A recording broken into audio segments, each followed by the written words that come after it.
Bueno, buenas tardes a todos, bienvenidos. Os agradecemos que estéis aquí hoy, esta tarde. Esperamos que os guste, que os sirva esta charla, coloquio, presentación. En primer lugar voy a presentaros a la mesa. A mi derecha está Luis Moya, alguno lo conoceréis, para los que no lo conozcáis es profesor titular de psicobiología en la Universidad de Valencia y dirige un proyecto, dirige un equipo de investigación sobre neurociencia social que estudian principalmente temas como la empatía, la violencia, la colaboración, el estrés social. Y claro, ha venido a hablar de su libro. Nos va a desmenuzar un poco el contenido y a desmenuzar un poco el concepto y las implicaciones de la empatía.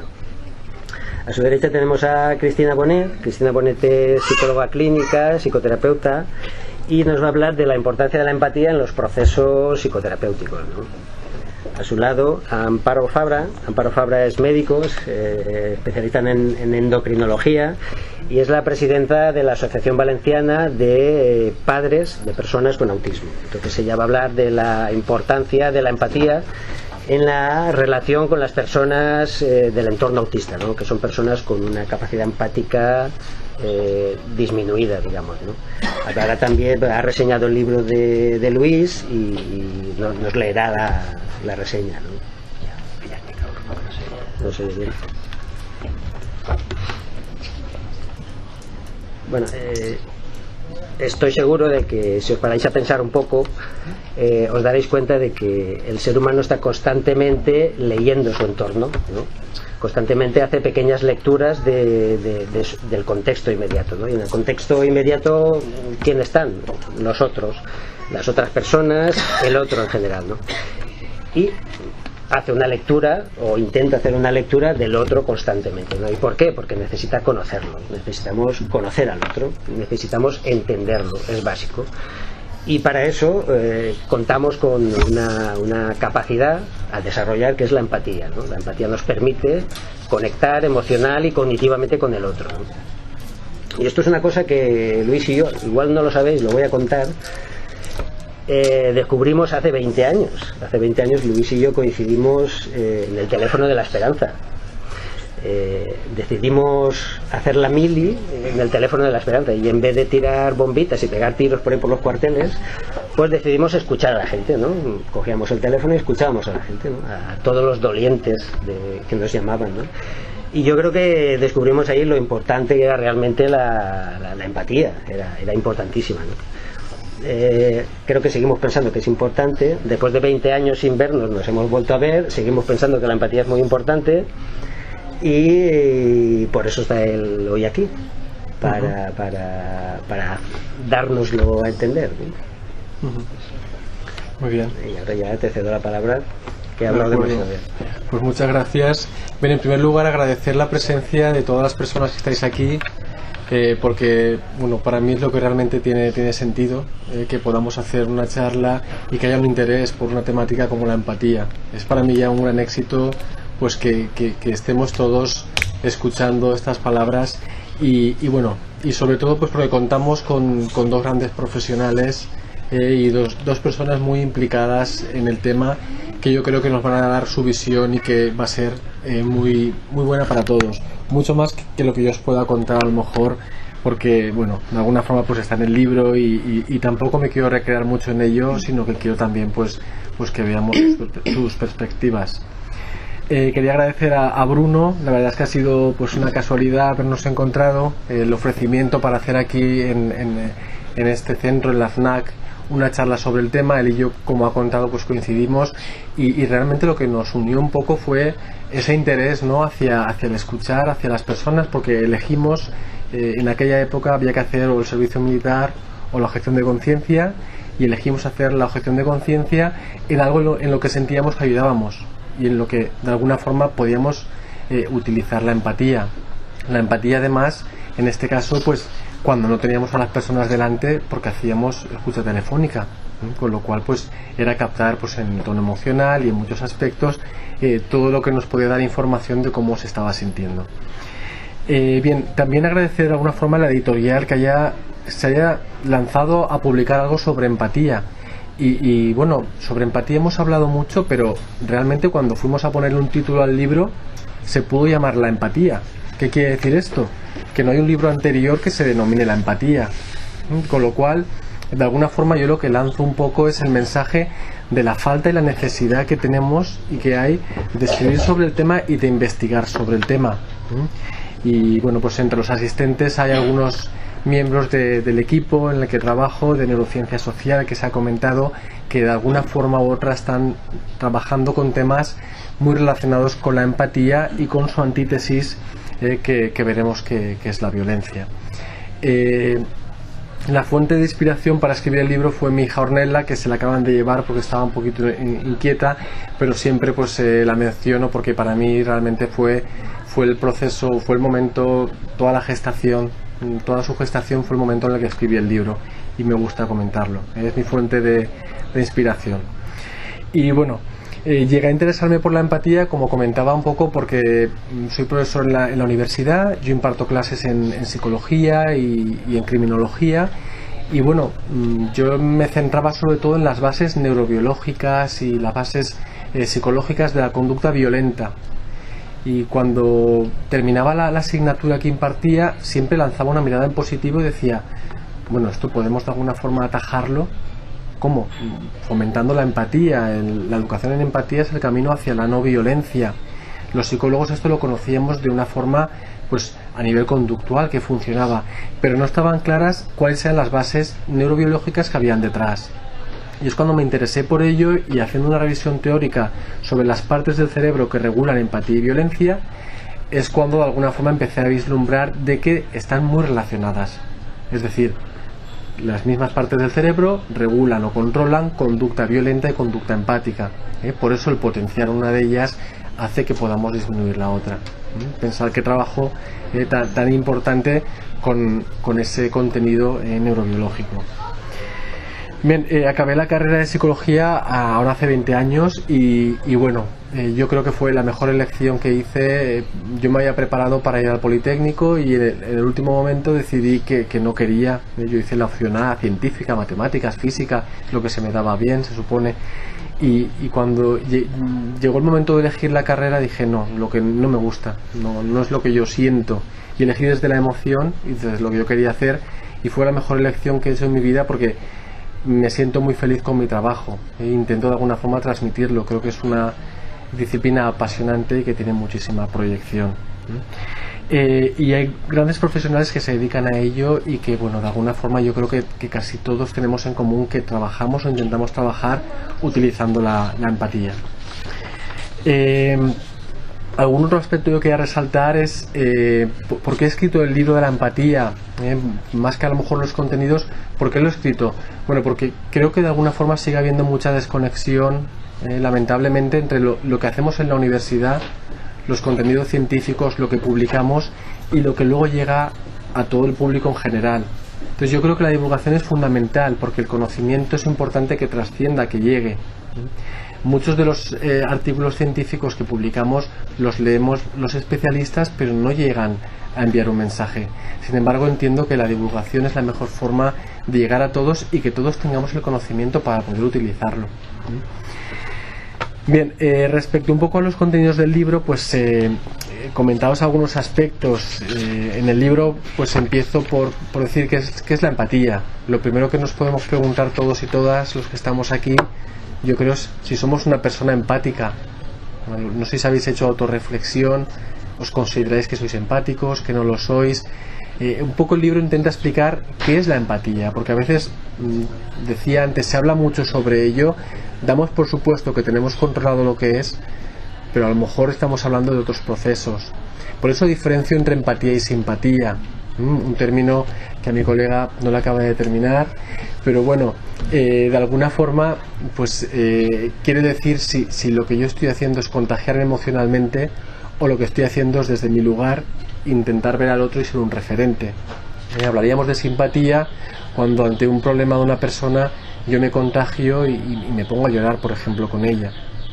Hablaríamos de empatía cuando me quedo en mí mismo y desde tomo la referencia de esa persona, la escucho, la entiendo cognitivamente, emocionalmente, pero desde mí, desde fuera, sin sentir un malestar personal, sintiendo una comprensión empática.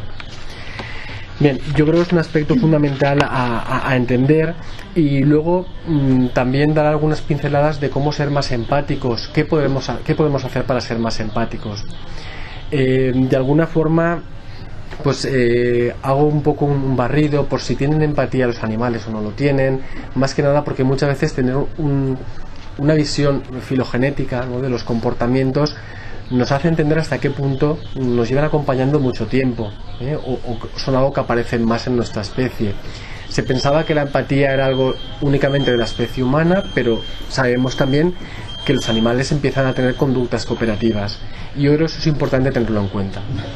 También hablo de lo que es la empatía en relación con el género, por qué las mujeres son más empáticas. Si hacemos la media de la población, si aplicamos la estadística, las mujeres son más empáticas en todas las sociedades y en todas las culturas. Algo hay ahí que hace que lo sean. Es importante decir que si cogiésemos a todas las mujeres y comparásemos las diferencias entre ellas, serían mayores que las que hay entre mujeres y hombres. Es decir, dentro de las mujeres hay muchísimas diferencias, hay mujeres muy empáticas, otras que no lo son. También ocurre en el caso de los hombres, pero algo hay ahí que hace que por lo general las mujeres tengan mayor capacidad para empatizar. Y un poco ahí es donde llevo pues a hablar del cerebro, porque el cerebro tiene una base importante en la empatía, de las hormonas, la oxitocina, comento algo de la oxitocina y de su importancia, y también de lo que tiene que ver con aspectos biológicos que pueden estar junto a los ambientales, a los donde nos educamos, donde crecemos, regulando ese comportamiento. Dedico también un capítulo a las personas que carecen de empatía o que tienen dificultad en empatizar. Yo creo que es muy importante que lo entendamos, sobre todo pues para tenerlo en cuenta a la hora de relacionarnos.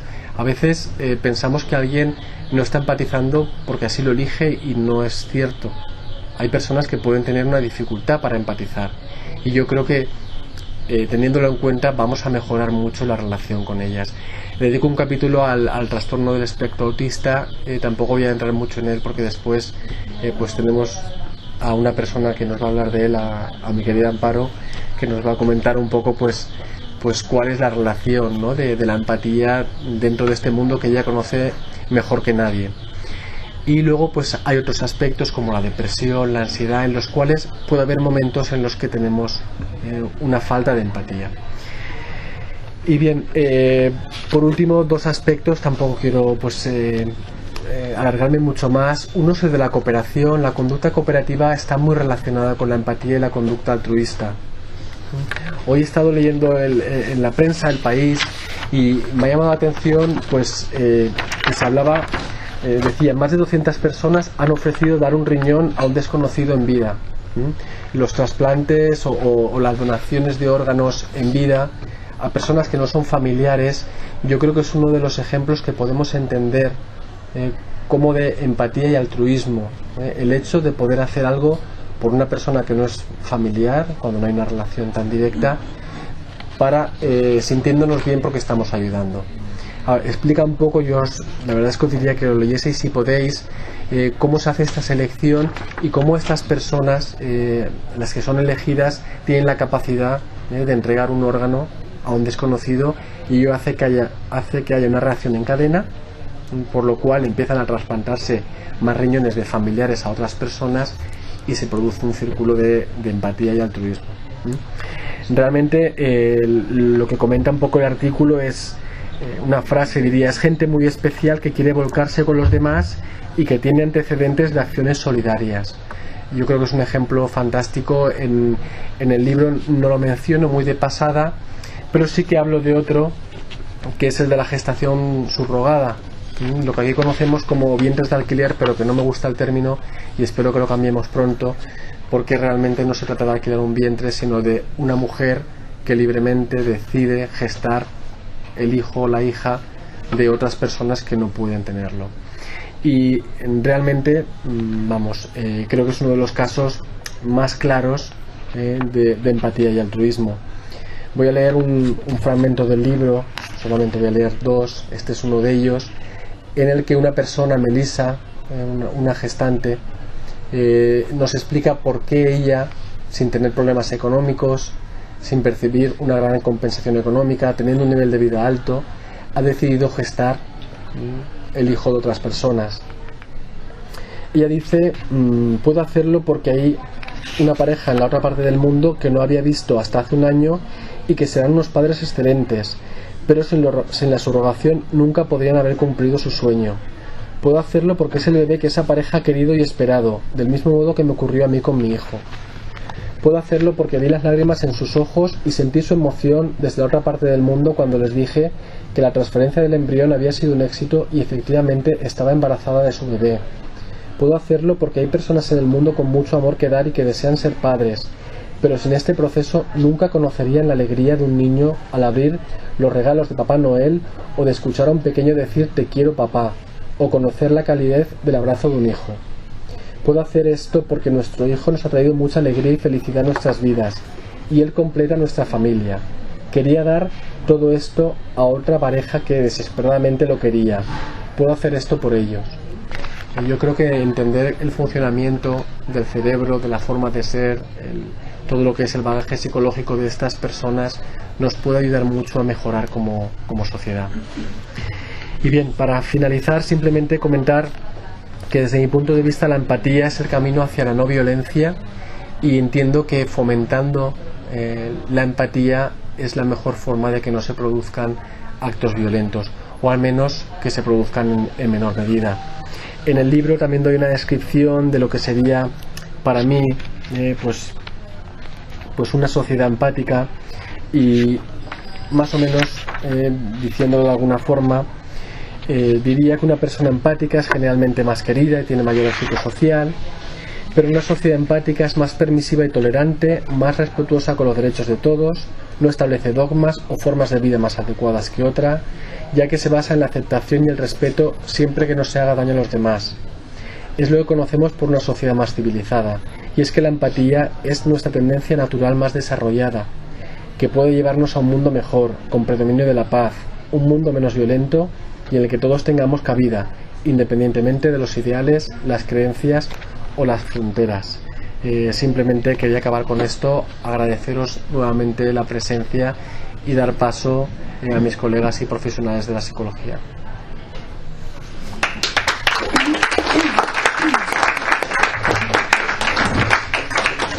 Bueno, buenas tardes y bienvenidos. El profesor Luis Moya me ha pedido que hable de la empatía en una charla de unos 10 minutos y para mí es todo un reto. No tanto por la importancia de la empatía y expresarla, sino por reducirla a esos solos 10 minutos. Pues la importancia de la empatía en la psicología clínica es toda, podríamos decir, y está presente como en toda relación humana. Y son muchos los ejemplos donde en esto se muestra. Luis ha nombrado alguno, pero si miramos alrededor, el profesor enseña mejor si lo hace con una actitud empática. Si esta actitud es mutua con el alumno, favorecerá el proceso educativo. Las relaciones padres y hijos son mucho más fluidas y mucho más satisfactorias si cada uno de ellos es capaz de ponerse en el lugar del otro, de enfrente. En una relación de pareja, entender y sentir al otro es esencial para poder disfrutar de ese vínculo sano y profundo. Esta misma charla nos dejará mejor recuerdo si conseguimos empatizar los unos con los otros. La empatía, entendida como la capacidad de ponerlos en el lugar del otro, nos permite, como de alguna forma ha dicho Luis, comprendernos, sentirnos cerca, mirarnos con amabilidad y al fin amarnos. Y en la psicología clínica tiene toda la importancia en el sentido que podemos considerar que si es el medio, también es el fin. Podemos decir que es el medio porque la corriente empática que se establezca entre el psicólogo y el paciente es la condición imprescindible para conseguir cualquier meta terapéutica. Y además predecirá el éxito de la terapia, sea de la escuela o del enfoque que sea. El gran psicólogo Carl Rogers, pionero en entender el valor de la empatía en la psicoterapia, lo expresó de una forma que yo considero insuperable. Entonces lo voy a citar textualmente.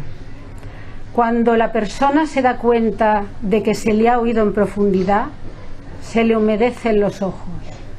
Es como si un prisionero encerrado en una mazmorra consiguiera por fin comunicarse con el exterior.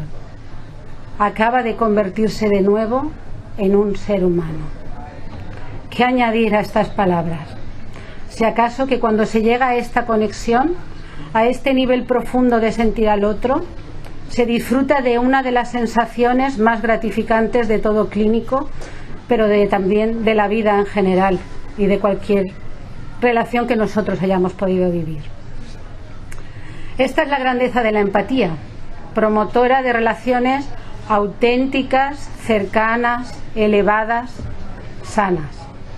Y podemos decir también que la empatía es un fin fundamental en toda terapia, porque si que la psicología clínica tiene como fin la salud, la empatía trae salud y la salud trae empatía.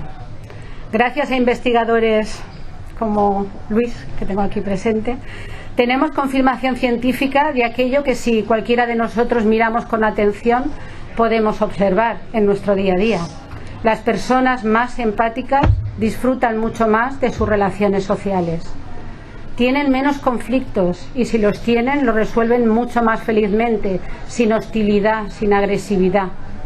Mantienen una actitud más altruista y cooperativa y en suma son mucho más felices y disfrutan de una vida más plena.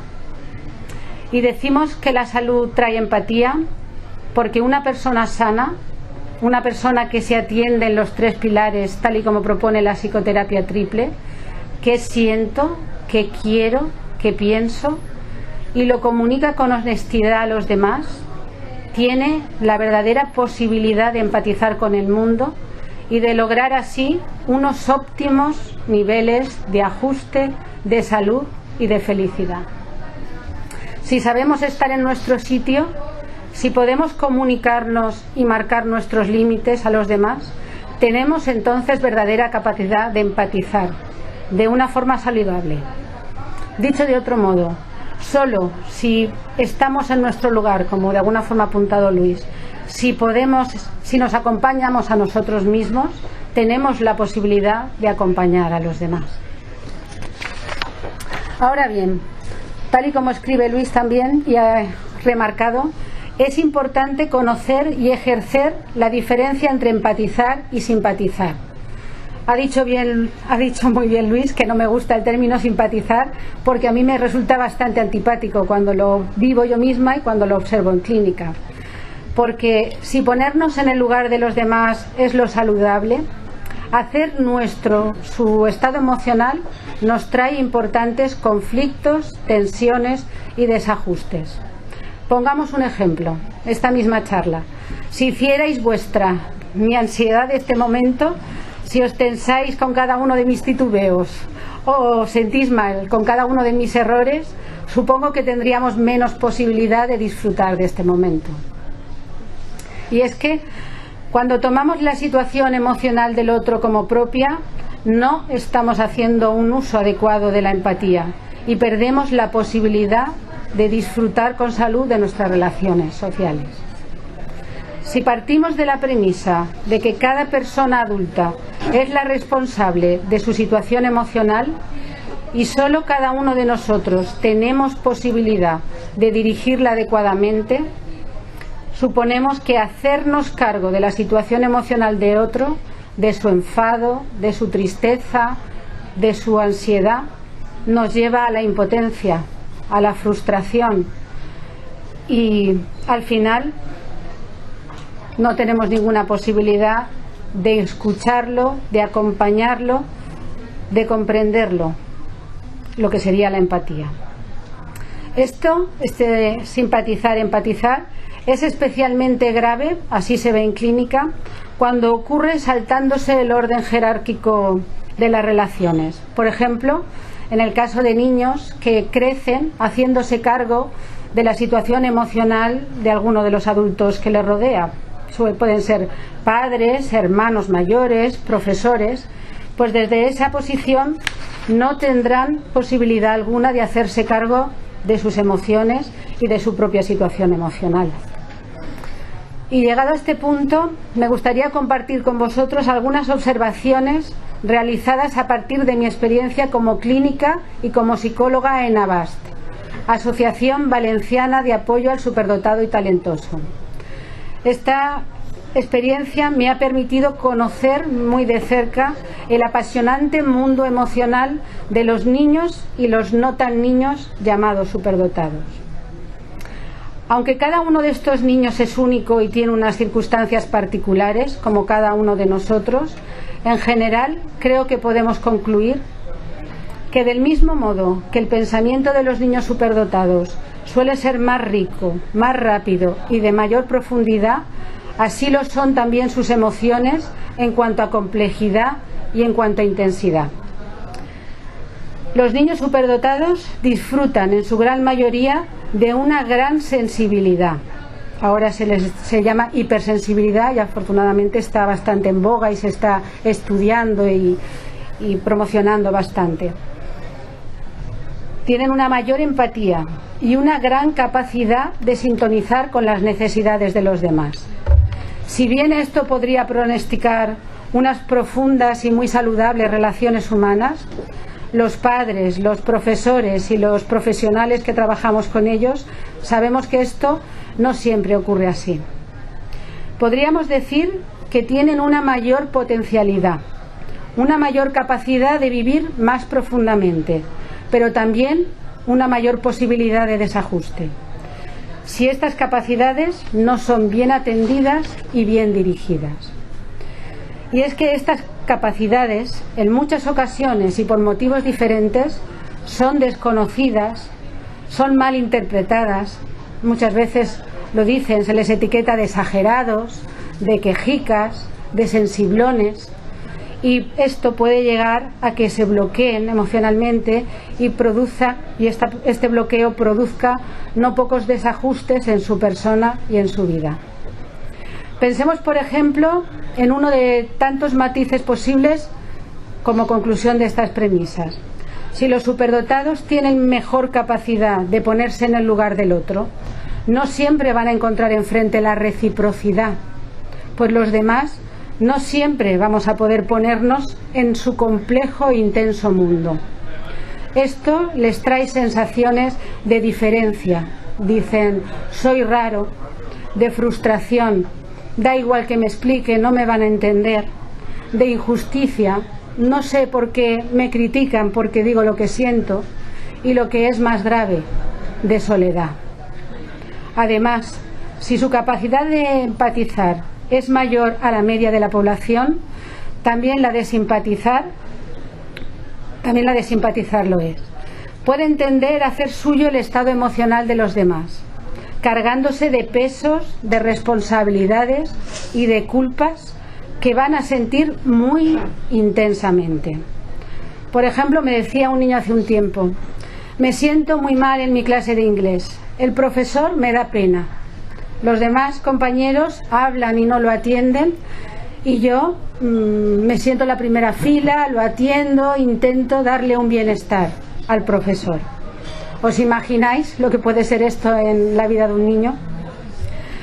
Es especialmente importante atender el desarrollo emocional en estos niños, pues. Como hemos visto, sus grandes capacidades, mal entendidas y proyectadas, pueden limitar su desarrollo y, lo que es mucho más importante, su felicidad. Pero también el hecho de que las personas más capaces sean más empáticas también nos propone una lectura positiva y muy esperanzadora sobre el futuro. Si la empatía es la capacidad que nos acerca a los demás, Luis nos lo ha explicado muy bien, la que nos hace más personas y nos permite hacer una vida más feliz y más saludable, y además crecemos hacia esa dirección, nuestro futuro se hace prometedor, porque de la misma manera que no podemos entender la evolución de la humanidad sin entender el papel que en ello ha tenido la empatía, las conductas cooperativas, allá cuando tuvieron que empezar a cazar juntos para poder comer, la solidaridad, el altruismo, la capacidad de establecer relaciones sólidas, el cuidado de los hijos, son unos de los todos ejemplos que podríamos poner de ello. Tampoco podemos entender el futuro si no es basado en este desarrollo y en el uso saludable de esta capacidad. Estamos en el siglo XXI. Hoy hablamos de empatía y gracias a la psicología tenemos datos más que suficientes para entendernos y para dirigirnos mejor emocionalmente hacia nuestro bienestar. El estudio de la empatía nos dice que vamos creciendo y que vamos mejorando. Ahora solo falta que queramos hacerlo, que nos pongamos en marcha de una forma consciente. Y bueno, de alguna manera espero haber colaborado a ello con esta pequeña charla. Muchas gracias por vuestra escucha.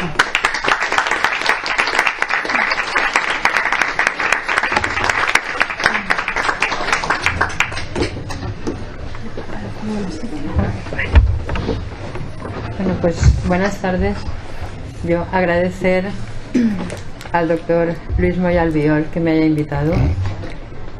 Mi relación con él viene a partir de que soy madre de una persona con autismo y que hace 18 años promoví una asociación de padres y madres de personas con autismo para mejorar el conocimiento y las condiciones de vida de estas personas, en un momento en el que los recursos prácticamente eran nulos y había una inmensa soledad, no solamente para las personas con autismo, sino para las familias. A finales del siglo XX, sobre la década de los 90, las personas que estábamos preocupados por los temas como el autismo, empezamos a vislumbrar que la psicología científica pues empezaba a enunciar una serie de conceptos como la teoría de la mente, la dificultad en el autismo de ponerse en el lugar del otro. Es decir, todo ese tipo de conceptos empezaron a aparecer desde una psicología más científica que se basaba en experiencias que se podían reproducir y que se podían probar.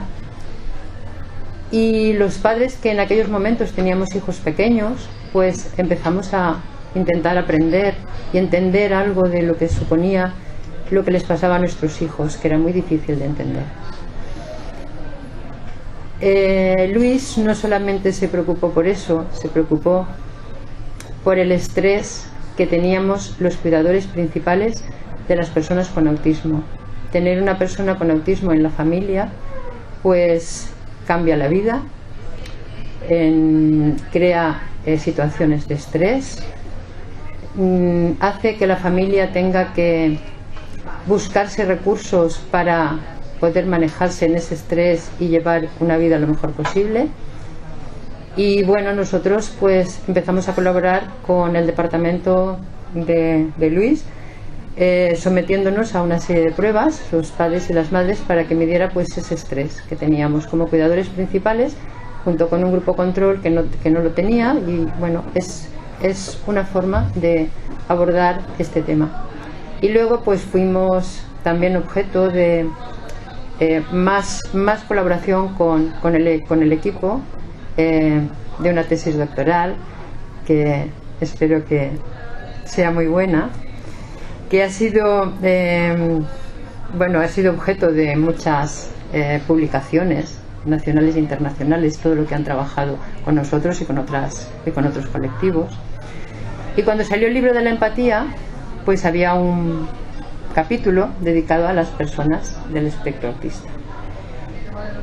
Y a partir de leer ese libro, que lo leí pues con muchísimo interés, y en cuanto cayó en mis manos, pues me puse a pensar lo que me aportaba ese libro, primero en general, como os puede aportar a cualquiera de vosotros, pero luego también como madre y como persona que llevo una asociación, estoy en una asociación y me relaciono con multitud de familias que tienen hijos con autismo. Mi hijo tiene ya 29 años en este momento y seguimos recibiendo pues padres de niños pequeños que inician el diagnóstico, que tienen que saber qué camino seguir. Y bueno, pues son muchos años de trabajar en este campo y vi que había un capítulo dedicado a esto.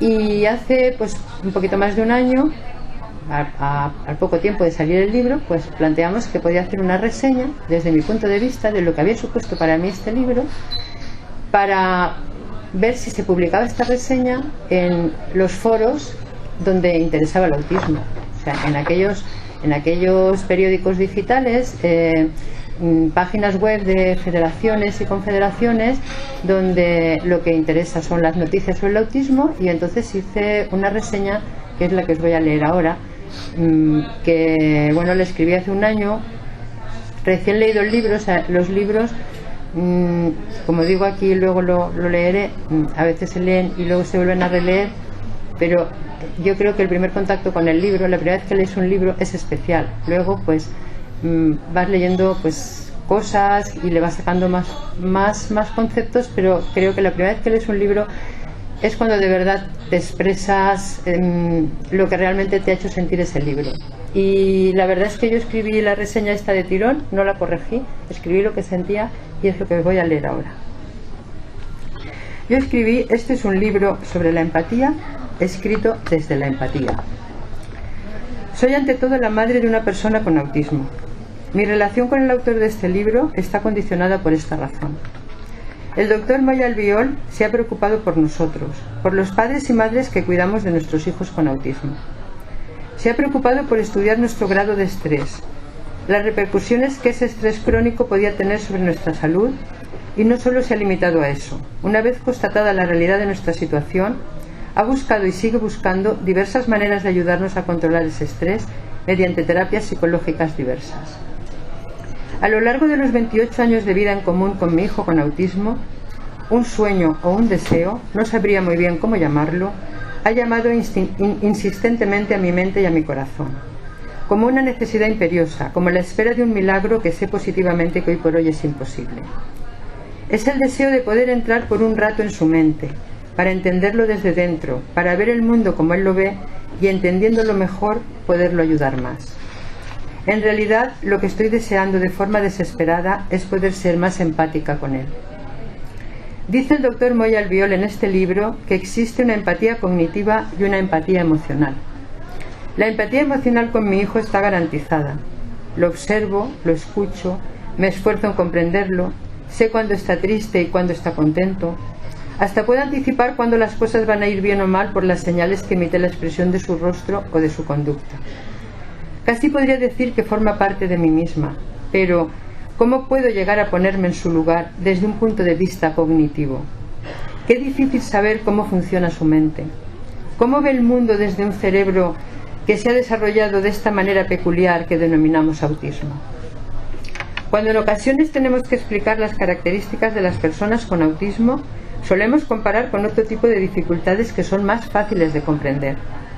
Todos podemos taparnos los ojos e imaginar cómo sería un mundo sin vista, o taparnos los oídos e imaginar el mundo sin sonidos. Podemos sentarnos en una silla de ruedas y recorrer la ciudad y sentir las enormes dificultades que las personas que tienen que moverse de esta manera. Pero ¿cómo comprendemos las dificultades de las personas con autismo? ¿Cómo ponernos en su lugar? He leído con mucho interés el libro sobre la empatía de Luis Moya Albiol. Me ha hecho pensar, reflexionar, he aprendido. Es un libro para releer, para seguir pensando, para seguir reflexionando, para seguir deseando comprender. Agradezco al autor que haya dedicado un capítulo a los trastornos del espectro autista. Agradezco su sensibilidad y su implicación. Las madres y padres de estas personas nos sentimos esperanzados cada vez que constatamos que profesionales sólidos y preparados se preocupan por el autismo desde cualquier perspectiva. Dice el autor en el libro que una característica singular del autismo es la falta de empatía. Dificultad de ponerse en el lugar del otro, que ya se definió con la teoría de la mente a finales del siglo pasado y ayudó a dar un paso más en la comprensión de los mecanismos que conformaban esa complicada forma de desarrollo que da lugar a que una persona que denominamos está dentro del espectro del autismo tenga una forma peculiar de estar y de comprender el mundo. Se habla en el libro también de aspectos neurobiológicos de la empatía: desarrollo cerebral, neuronas espejo, hormonas. ¿Puede significar esto una vía de comprensión de futuros diagnósticos y de posibilidades de tratamientos futuros? ¿Hay en el estudio de la empatía una esperanza en la investigación del autismo? Ponerse en el lugar del otro. ¿Cuántos conflictos, cuántos problemas dejarían de existir si fuéramos capaces de hacerlo? Si seguimos avanzando en el conocimiento de la empatía y en sus bases neurobiológicas, si conseguimos esta comprensión, ¿no estaremos en el camino de conseguir una importante mejora en las relaciones humanas? ¿Podremos por este camino avanzar hacia esa sociedad justa y solidaria que nos haría a todos más felices? Y por último, señalar que las personas como el Dr. Moya Albiol, que hacen un esfuerzo por transmitir al gran público los conocimientos científicos, que procuran hacer fácil lo difícil y ponerlo al servicio de la sociedad, están colaborando ya de esta manera a conseguir esa sociedad más solidaria. Esta fue mi reseña, escrita en marzo del 2014.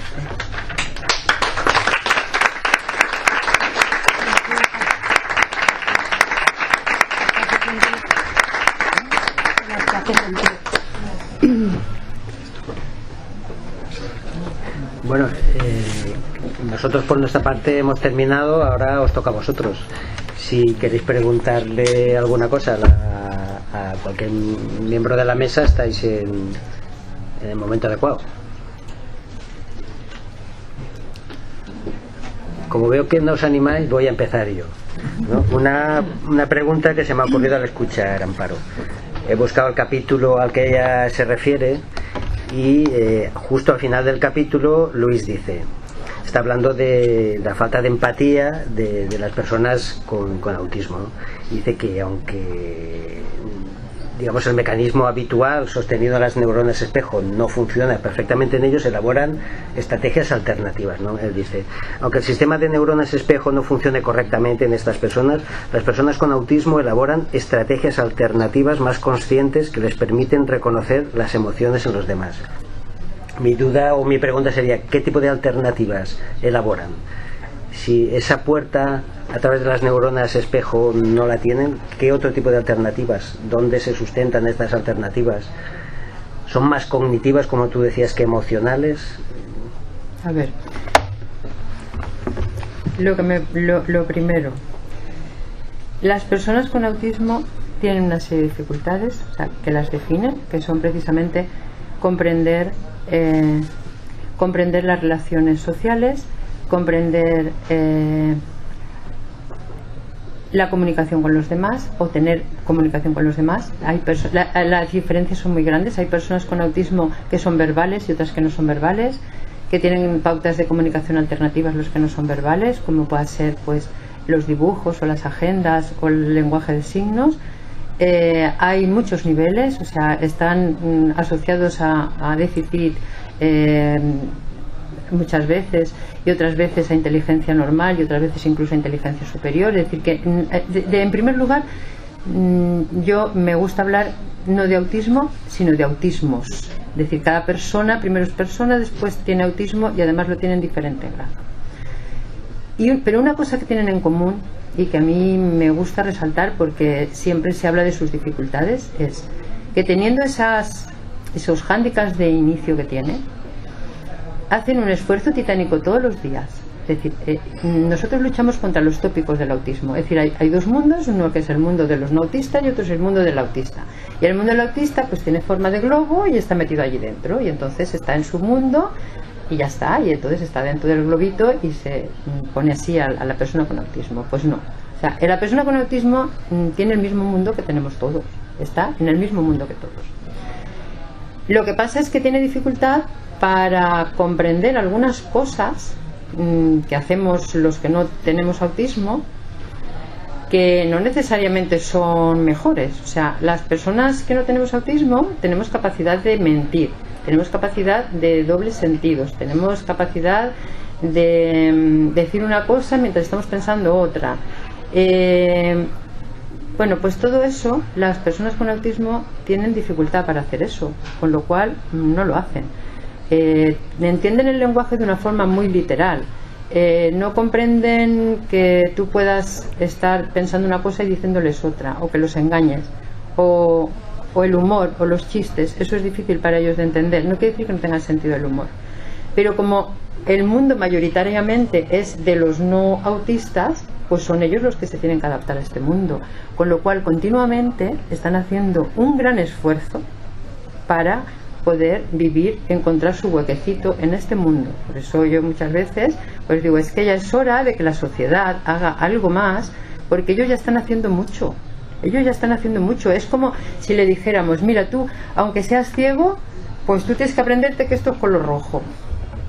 ¿Que no lo ves? Pues es que es igual, o sea, el mundo es de colores, entonces si tú estás en este mundo, pues tienes que aprenderte que esto es color rojo. Y no te doy ningún recurso para que tú entiendas por qué esto es rojo y por qué esto es de color transparente o esta rayita es azul.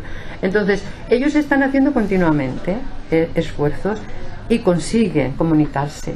Lo que pasa es que a veces nosotros no entendemos lo que comunican.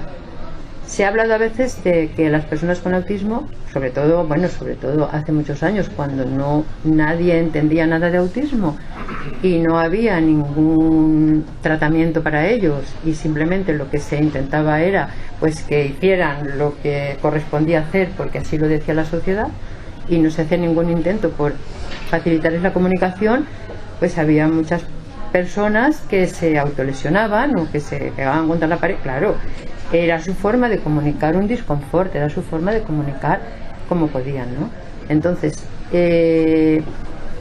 ¿cómo consiguen si tienen ese déficit? Pues lo consiguen con muchísimo esfuerzo, unos con mayor fortuna, otros con menor. También depende del medio en el que están, también depende de lo que se les trabaje. Nosotros ahora, como asociaciones, lo que estamos diciendo es que, claro, lo que es muy importante es la atención temprana. Lo que es muy importante es aprovechar la plasticidad cerebral que tiene un recién nacido.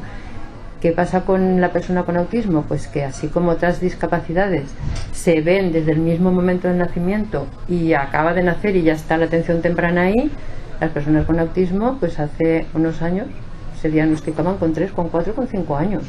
Ya se había perdido mucho tiempo, bueno, se había perdido la atención temprana. Ahora cada vez se diagnostican más pronto, existe unos tratamientos de atención temprana mayores, pues se supone que ahí se podrá trabajar con ese tipo de cuestiones que tienen dificultad y que de esos niños que ahora son pequeñitos posiblemente pues estén en mejores condiciones dentro de 20 años que lo están los que hace 20 años no tenían todo eso, ¿no? Falta mucha investigación, falta mucho conocimiento, falta mucho... Pero bueno, lo importante es entender que son personas, primero que nada, que están en este mundo y no tienen otro. Que lo que tenemos que hacer es facilitar las cosas a ellos y a cualquier persona que tenga una dificultad, y que para definirlos yo cada vez prefiero definirlos por sus características positivas que por sus dificultades. Nuestros niños de la asociación han sido voluntarios. Ellos utilizan mucho voluntariado para sus actividades, pero ellos también han sido voluntarios medioambientales. Se han ido a limpiar pues la Marchal del Moro en Sagunto. Se han ido a colaborar y han limpiado todo aquello de basura y de plásticos que han echado los que no son autistas. Y allí han llenado todo eso, ¿no? Y se han ido a colaborar con una protectora de animales y han ayudado a cuidar los animales y los han tratado con cariño, a lo mejor animales maltratados por personas que no son autistas. Quiero decir con eso que ellos aportan valor también y que en muchas cosas pues posiblemente sea más positivo esa forma autista de ser. Quizá tenga muchas cosas que sean más positivas, sobre todo en el no mentir, en no hacer daño deliberadamente, en no tener dobles sentidos. Vamos a mirarles también las cosas que tienen valiosas y vamos a partir de esas cosas y vamos a ayudarles a vencer sus dificultades, como a cualquier persona que tenga una dificultad. No sé si te he contestado, pero es que tampoco podemos decir, pues han cambiado la neurona espejo por otra neurona. No lo sabemos, pero sabemos que si les damos herramientas ellos avanzan. Que no, hoy por hoy no hay una curación, pero si les damos herramientas ellos avanzan, si sabemos lo que hacemos, si nos preocupamos de luchar por ellos y de trabajar con ellos.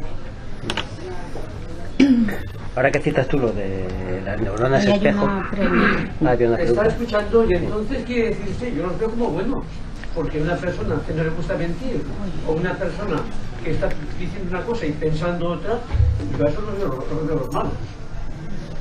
A lo mejor Es una forma.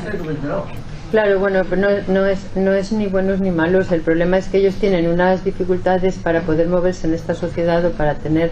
Ellos sufren mucho. O sea, las personas con autismo que tienen un nivel, los que tienen un nivel que se dan cuenta, los que sí que pueden estar pues en una escuela ordinaria o en un trabajo, pues son los raros, los que tienen dificultades para hacer amigos, los que tienen dificultades para seguir, digamos, las normas de los grupos. Entonces son personas que pues muchas veces se ven en el aislamiento o se ven en situaciones que los lleva a situaciones de depresión porque no encajan. O sea, ellos se encuentran que no encajan. Ellos dicen, es que, claro, las personas, ellos cuando se dan cuenta dicen, las personas se hablan con los ojos, yo no sé cómo pueden hablarse con los ojos. Claro, hay un lenguaje no verbal que todos los que no tenemos autismo sabemos interpretar, y que todos sabemos que cuando decimos esto me ha costado un ojo de la cara, pues es que no me ha arrancado un ojo de la cara, pero ellos lo pueden entender de forma textual, que un ojo de la cara, ¿qué quiere decir esto, no? Entonces, claro, esa es la cuestión. O sea, que ellos no se trata de buenos o malos, se trata de que esta sociedad está basada en unas normas. Bueno, de alguna manera yo te diría una cosa. Para mí, después de tantos años y de ver a tantas personas con autismo y a tantas familias y de tener a mi hijo, para mí el problema no es tener un hijo con autismo ni que las personas tengan autismo. Para mí el problema es una sociedad que no los incluye, que no los integra, que no les da los apoyos necesarios, que no los respeta. Ese es el problema. Si la sociedad fuera pues que le diera a cada persona lo que necesita, que le diera los apoyos, que fuera respetuosa con las necesidades de todo el mundo, pues bueno, el tener autismo sería una forma de ser, sería una forma de estar en el mundo como otra. Bueno, pero claro, sí, pero bueno, ¿de verdad la sociedad piensa que es negativo mentir? Porque claro, a mí mentir no me complace. Claro. Bueno, a mí tampoco. Eso es hipócrita. Claro. Pero sabemos que todos los días en la sociedad se elaboran muchas mentiras, unas mayores, otras menores, que hay miradas de complicidad, o miradas de prevención, o miradas de antagonismo. Ellos no sabrían explicar por qué tú estás diciendo una cosa, en el caso de que entiendan el lenguaje verbal, que muchos lo entienden, y al mismo tiempo estás utilizando un tono que quiere decir la contraria. Y eso lo hacemos muchas veces. Estamos diciendo una cosa, pero nuestro tono dice lo contrario. Entonces, ¿a qué atiende? ¿Al tono o a lo que se está diciendo? O sea, eso es lo que... Ahí es donde hay un problema para ellos. Que sería mejor que la sociedad todos fuéramos sinceros, no utilizáramos ni las burlas, no utilizáramos los dobles sentidos. Claro que sería mejor. Entonces ahí tendrían menos dificultades. Ya no tendrían que interpretar ese otro idioma a partir, además del verbal, ese otro idioma que utilizamos las personas. No tendrían que interpretarlo, pero es así. Creo que él había levantado antes la mano. Una pregunta para Cristina. Las personas de alta capacidad, ha dicho que no empatizan, que simpatizan. No que sufren con las sensaciones de los demás.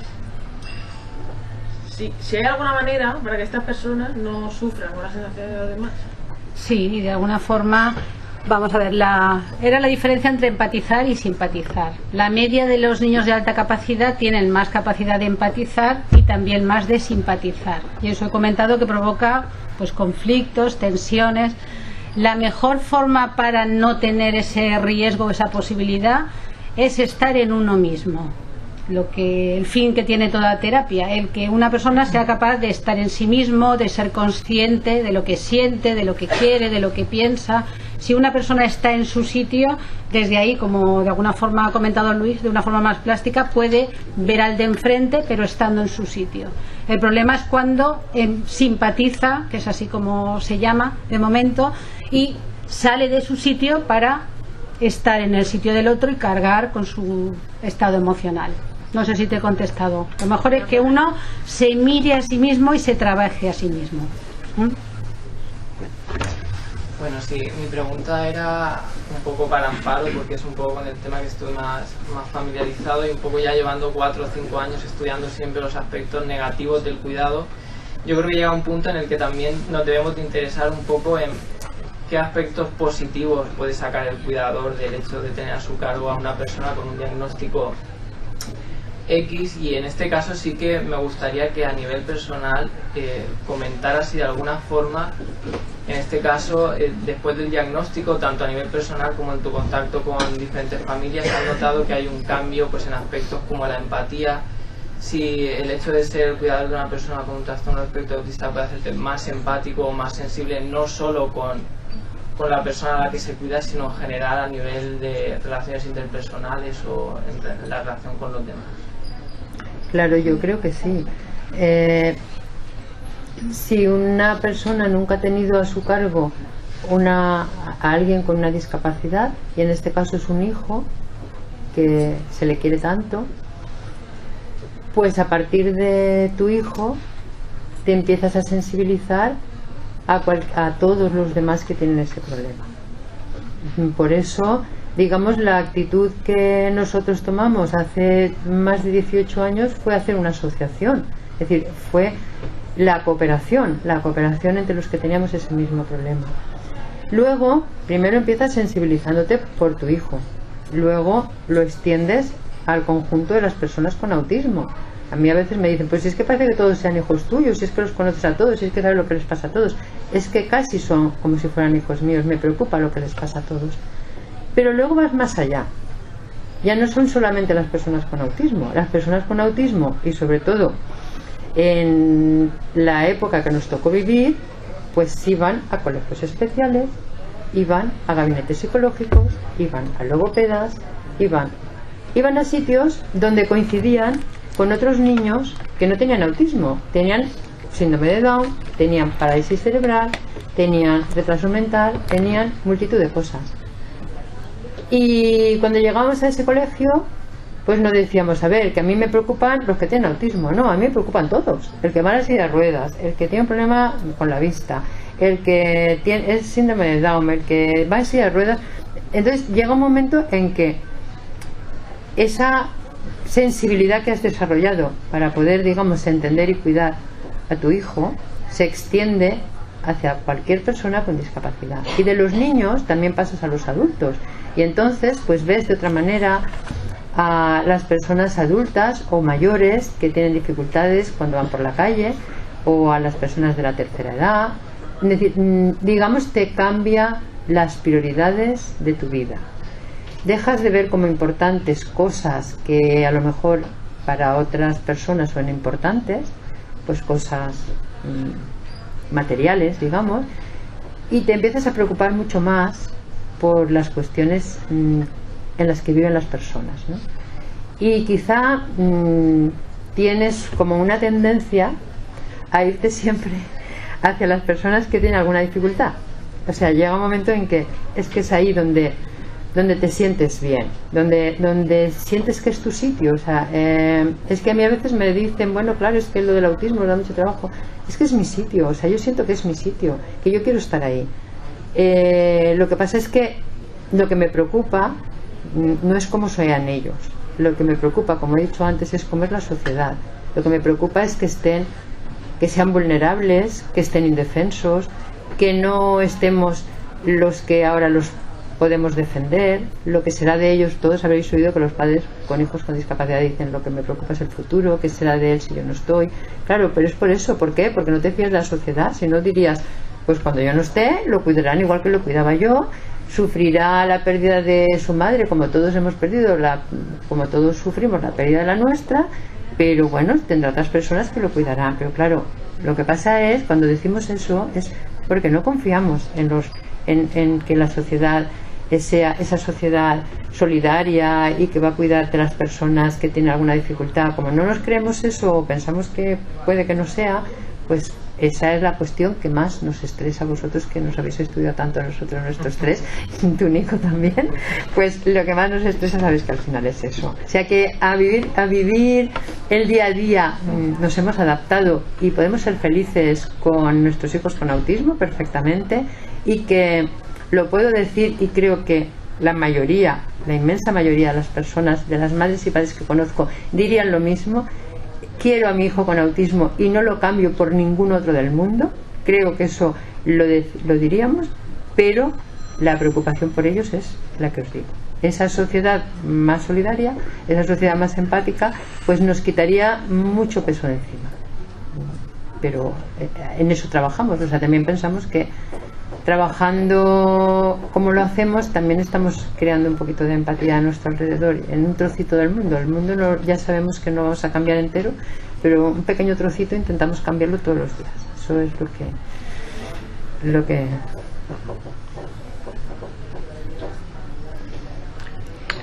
Bueno, si no hay más preguntas, pues damos por finalizado el acto. Os agradecemos que hayáis venido, esperamos que os haya resultado interesante. Y bueno, deciros que Luis tiene otro libro en el mercado ya, que está ahí en la puerta, si queréis echarle un vistazo, y que igual dentro de poco nos volvemos a ver, nos vamos a ver por aquí. Muy bien, Pues, gracias.